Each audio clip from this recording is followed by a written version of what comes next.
He seems to be gesturing with authority, signing to keep pace with the speaker. Must live side by side, dreaming the same dream. But this sign language interpreter at Nelson Mandela's memorial service was a fake, according to the Deaf Federation of South Africa.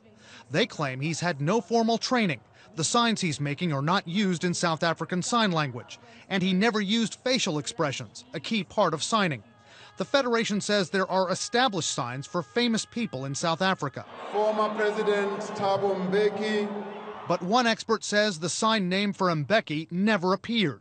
The deaf community in South Africa is outraged. Because he's a fake interpreter, and he's just been signing arbitrary signs. A deaf member of South Africa's parliament tweeted during the ceremony, "He's just making up. Get him out of TV sight." That lawmaker is an alum of this place, Gallaudet University in Washington, the world's only liberal arts college for the hard of hearing. Melanie Metzger, chair of the Gallaudet Interpretation Department, says she doesn't know South African Sign Language, but there are universal indications of something wrong here. You see the repetitive movements here and here. There's a repeated gesture, but the speaker is not repeating the spoken message.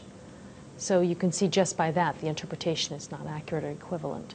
If this man was a fake, was he a security risk? He stood inches from President Obama and other world leaders. The White House seemed uncomfortable talking about it. I'd refer you to the South African government about who that person was and what their responsibilities were. Who is he? It's a mystery. The South African government won't comment, saying it's investigating. Former Secret Service agent Larry Johnson says for these events, the host organization provides names of everyone in the inner perimeter to the Secret Service 48 hours in advance. So names, backgrounds can be checked. But being bad at your job is not a concern of the Secret Service. The concerns are, is he someone that shouldn't be there because he has bad intentions? He's known to law enforcement. He's a security risk.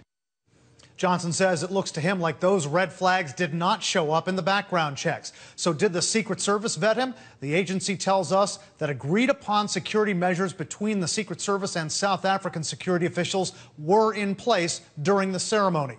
The Secret Service says the host organizing committee was responsible for the selection of the interpreter, Wolf. And as we told you, the South African government, for the moment, not commenting. They're investigating. There are reports, though, plenty of them. This man has been observed doing this elsewhere in the past. That's right. The Guardian newspaper says that members of South Africa's deaf community have raised concerns before about this interpreter. He's apparently been used at some events staged by the African National Congress. Now, the ANC has told us they have used him in the past, but they did not hire him for this. Brian Todd, thanks very much. What a bizarre story that